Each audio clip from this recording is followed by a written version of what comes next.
Bienvenue, vous écoutez Azimut. Ici, on parle orientation avec les parents qui s'intéressent à l'orientation scolaire de leurs ados. Azimut s'appuie sur des dizaines de spécialistes de l'orientation pour vous informer et vous conseiller. Vous pouvez retrouver l'ensemble des contenus, classés par rubrique et par situation, sur notre site azimut-orientation.com. Et surtout, n'oubliez pas de vous abonner à notre newsletter. Bonne écoute. Bonjour Corinne. Bonjour Perrine. Je suis ravie de te recevoir sur Azimut. Je pense que ce que tu proposes peut être une grande aide pour les parents. Et puis je sais que les parents écoutent beaucoup des podcasts. Il y en a certains qui nous lisent, mais beaucoup nous écoutent. Et justement, aujourd'hui, on va présenter un autre podcast sur l'orientation qui s'appelle Réussir son orientation, qui est un podcast que tu animes. Est-ce que tu peux commencer par te présenter et puis présenter ton podcast? Bien sûr, merci beaucoup pour l'invitation. Je suis vraiment très très contente de finalement avoir la chance de te rencontrer parce qu'on a eu l'occasion de se croiser virtuellement mais jamais en vrai. Donc moi je m'appelle Corinne, je suis conseillère d'orientation, surtout prof quand même. Et puis mon petit bébé depuis maintenant 3 ans, c'est mon podcast Réussir son orientation. Au départ, donc, comme j'ai dit, je suis prof. J'ai fait de l'orientation forcément dans mes classes depuis 20-25 ans. Et puis, on va dire de ça, il y a maintenant 4 ans, par une espèce de coïncidence, j'ai une amie qui avait un stagiaire à caser, elle ne savait pas quoi faire avec lui parce qu'il ne trouvait pas de stage. Et je lui ai dit, bah, écoute, moi j'avais envie de faire du coaching parce que je m'étais formée il y a un petit moment. Je lui ai dit, il a qu'à me faire mon site internet. Et quand j'en ai parlé à mes étudiants en cours, ils m'ont dit, madame, mais c'est trop bien, votre idée, elle est vraiment super, vous devriez vraiment vous lancer. Et donc, le site internet qui était au départ juste quelque chose, on verra, est devenu un vrai projet.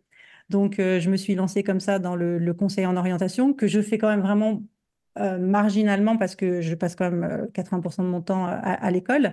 Mais moi, ce qui m'intéressait, c'était le projet entrepreneurial, puisque j'enseigne le marketing et je me suis dit, waouh, je vais pouvoir faire du marketing en vrai. Donc ça, c'est chouette.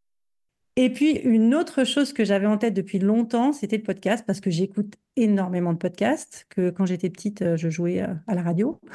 Donc, je me disais, un jour, j'aimerais vraiment, vraiment faire ça et j'aimerais me lancer. J'avais l'impression que c'était un boulot énorme. En plus, il y avait toi, Perrine, sur l'orientation, et on m'a dit, bah, à quoi ça sert de te lancer? Il y a déjà Perrine, ça sert à rien. Alors, j'ai mis du temps, hein, parce que je me suis dit, non, ça c'est vrai, tout est déjà pris. Et un jour, j'ai dit, bon, tant pis, j'y vais, je me lance, on verra bien. La raison du podcast, derrière tout ça, c'était de me dire, voilà, j'ai la chance d'accueillir des élèves à la maison qui viennent travailler leur orientation avec moi.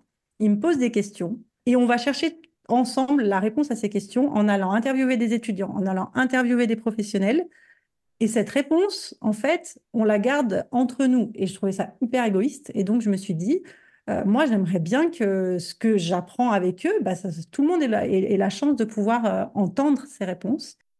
J'ai commencé par interviewer une ancienne élève à moi, une élève qui s'appelle Alice, qui avait fait un bac STMG, une prépa, et ensuite qui a fait l'EM Lyon en parcours grandes écoles. Et son parcours était hyper inspirant. Et en plus, elle expliquait, bah voilà, qu'est-ce qu'on fait en prépa, qu'est-ce qu'on fait en école de commerce. Et puis cet épisode, je l'ai publié comme ça, et ça a marché. Et je me suis dit, bah, c'est vraiment chouette. Et donc, voilà, donc c'est comme ça que le podcast a débuté, juste pour pouvoir partager les réponses, en fait, que je trouve pour répondre aux problèmes de mes étudiants et de mes élèves. Qu'est-ce qu'on peut trouver comme sujet sur ton podcast, ou peut-être les derniers en ce moment? C'est les réponses aux questions quoi, qu'on m'a posées. C'est-à-dire, ça peut être récemment, qu'est-ce que j'ai fait? J'avais pas mal d'élèves qui voulaient aller à Espol, tu sais, à Lille. Et donc, bah, j'avais accompagné une jeune fille à Espol, et puis Anouk, bah, je l'ai interviewée. Et puis, je lui ai posé les questions que les jeunes se posaient, c'est-à-dire comment on rentre, qu'est-ce qu'on y fait. Donc, voilà. D'autres élèves qui se disaient ah, j'aimerais bien faire du droit, mais en fait, le droit, moi, je veux pas faire de master en droit, ça sert à quoi de faire du droit? Donc, j'ai interviewé un prof de droit, puis je lui ai posé la question voilà, à quoi ça sert de faire du droit? Donc, globalement, il y a vraiment ce type d'entretien qui sont on m'a posé 2 fois la question. Bon, bah, c'est que s'il y a 2 personnes intéressées, il y en a sûrement plus que 2 qui vont vouloir avoir cette réponse. Et l'autre chose aussi, c'est des questions que les parents me posent aussi par mail ou des gens qui me contactent par message sur Instagram et qui comprennent pas Parcoursup, qui savent pas comment on fait une lettre de motivation. Et donc, je fais des espèces de petits tutos en ligne où j'explique un peu voilà, comment on fait les 5 étapes pour faire une lettre de motivation ou je veux faire un métier où je veux aider les autres. Qu'est-ce que ça veut dire aider les autres?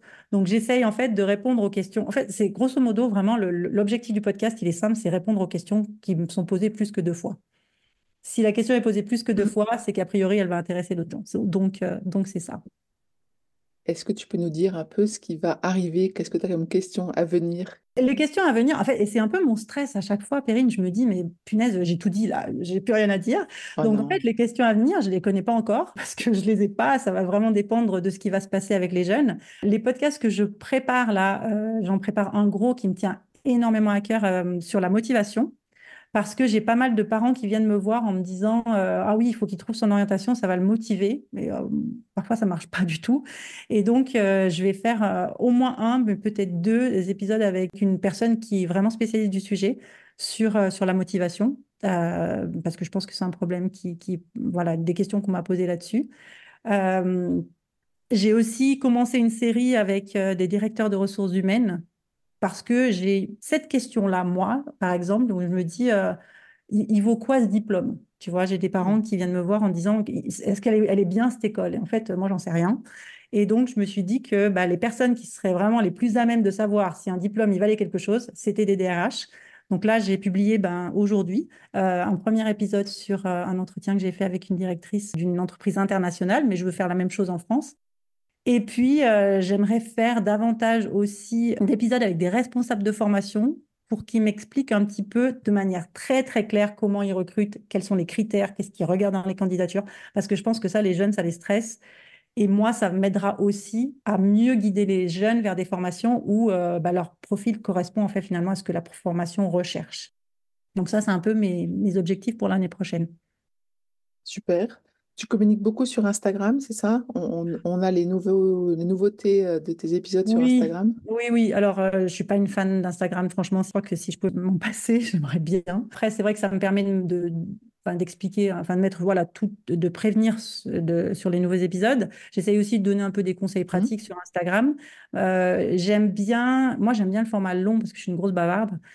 Donc, c'est pour ça que j'aime bien le podcast. Et donc, j'aime bien la newsletter aussi. Donc, une fois par mois, j'ai une newsletter. Et cette newsletter, c'est un peu comme en fait, c'est la newsletter que j'écris à ma copine en lui disant, ah, j'ai trouvé ce site et tu as vu cette formation. Et donc, en fait, voilà, dès que je trouve quelque chose, quand je cherche pour les jeunes, où je me dis, mais c'est trop bien, je mets ça dans la newsletter et j'envoie aux personnes qui sont abonnées.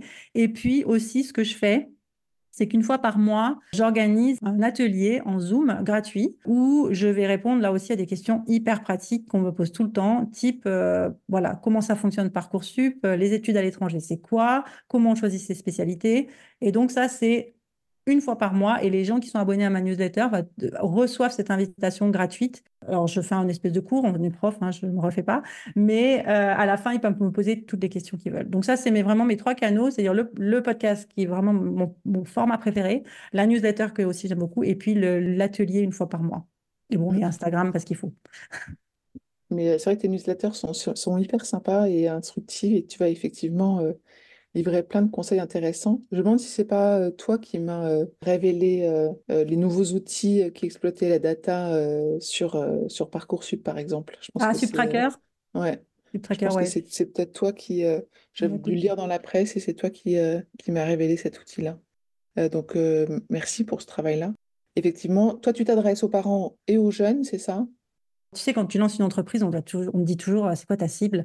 Et alors moi, j'avais un grand souci parce que, évidemment, moi, ma cible, c'est les jeunes, mais je sais très bien que c'est pas les jeunes qui vont chercher l'info, c'est quand même les mamans, enfin les papas et les mamans. Bon, Et les donc, en mamans, on fait, est d'accord que c'est voilà, beaucoup les mamans. exactement. Donc, bah, ça, bon, les papas aussi, j'ai des papas. Donc, en fait, tu remarqueras dans le podcast, je m'adresse toujours aux jeunes, mais en fait, je me dis, voilà, ça, c'est la maman qui écoute et qui va dire, j'ai entendu cet épisode et tu devrais l'écouter. Donc, je ne m'adresse pas aux mamans ni aux papas parce que quand même, c'est pas eux qui partent à la fac l'année d'après.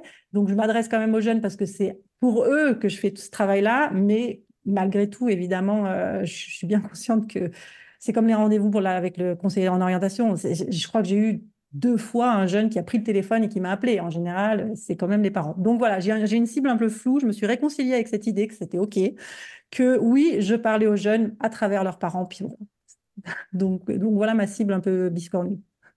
Qu'est-ce que tu as digéré justement comme un peu comme nouveauté ou comme enseignement qui pourrait être intéressant de partager, De cette année?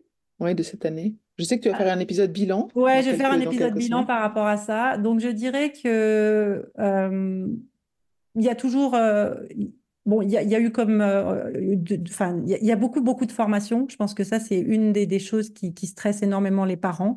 Et il y a une espèce de gros, en anglais, on dit FOMO, Fear of Missing Out, de vraiment la peur de manquer la formation incroyable auquel personne n'aurait pensé. Donc moi, je pense, comme on en a parlé tout à l'heure, que Parcoursup a fait énormément de travail par rapport à ça en éclaircissant l'offre. Enfin, voilà, c'est plus la faute de Parcoursup si l'offre est pas claire, c'est la faute, entre guillemets, des formations, parce qu'il y en a beaucoup, beaucoup, beaucoup. Je crois qu'une des premières choses, c'est de dire oui, il y en a beaucoup, il y en aura sûrement encore beaucoup l'année prochaine. Et un des premiers enseignements, c'est de dire qu'il faut arrêter de stresser, de passer à côté de la formation. Chaque jeune aura une formation, et ça, c'est la première chose. Et je crois que la deuxième chose, c'est de se dire aussi, comme il n'y a pas la formation, il n'y a pas le parcours idéal, et qu'aujourd'hui, plus que jamais, mais vraiment plus que jamais, il y a des passerelles que nous, qui avons eu notre bac en 1990, et on est un peu parfois resté en 1990, on se disait, voilà, mais si je fais ce parcours-là, je suis bloqué. Et c'est fini. On n'est plus bloqué. On peut vraiment passer de l'un à l'autre. Et moi, je le vois avec mes étudiants de BTS qui, certains travaillent, d'autres vont faire des masters, d'autres partent à l'étranger. Et je les retrouve partout après. Donc, il n'y a pas qu'un seul chemin pour aller à Rome. Et puis, Rome, on ne sait pas où c'est au début. Et puis, c'est OK de ne pas savoir. Voilà, donc je dirais qu'il y a cette information-là. Et puis, je dirais aussi que tant que les jeunes que j'accompagne, je les trouve bien déjà dans la formation qu'on va choisir ensemble, bah, c'est l'étape 1. Et ça, c'est déjà bien. Et l'étape 2, elle viendra après. Et puis là aussi, c'est pas très, très grave si on n'a pas trouvé son métier idéal. C'est pas très, très, très grave si... Voilà, il faut quand même faut que la formation, elle corresponde aussi aux jeunes dans son projet actuel. La suite, Ouais. ça viendra. Ouais, Il faut je partage tout à fait ça. Le côté plan de carrière défini sur le papier, ça sert à rien parce que les jeunes vont mûrir aussi en fonction de ce qu'ils vont rencontrer dans leur formation, puis ils vont comprendre les débouchés, ils vont découvrir des nouvelles matières, etc. Donc c'est vrai que c'est très important. Moi, je pars du principe qu'un jeune qui fait une formation dans laquelle il est bien, il va faire quelque chose de formidable. À partir du moment où il se jette dedans et qu'il y croit. Donc, Mm.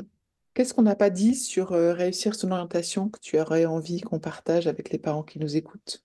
écoute, que j'essaye depuis cette année de faire un épisode par semaine et que pour l'instant, je m'y suis tenue tous les jeudis matins. J'essaye d'avoir un rendez-vous parce que moi, j'aime bien écouter des podcasts avec lesquels j'ai rendez-vous avec le monsieur ou la dame. Donc, j'ai essayé de faire ça, que c'est génial, mais que c'est quand même pas mal de boulot. Malgré tout, j'essaye vraiment de varier les sujets, de répondre aux questions. Et ça me permet donc de rencontrer plein de personnes vraiment intéressantes. Malgré tout, si je passe à côté de quelque chose, j'aime bien que les auditeurs m'écrivent en me disant ça serait trop bien s'il y avait. Là, j'ai une maman qui m'a dit oh, sur la prépa, t'as pas fait grand-chose. Ben voilà. Donc, c'est le jeudi matin que j'essaie de publier à 7 heures, que sur Instagram, on retrouve les thèmes. Je fais pas la transcription, hein, mais sur mon blog, je reprends ce qui, moi, m'a paru important.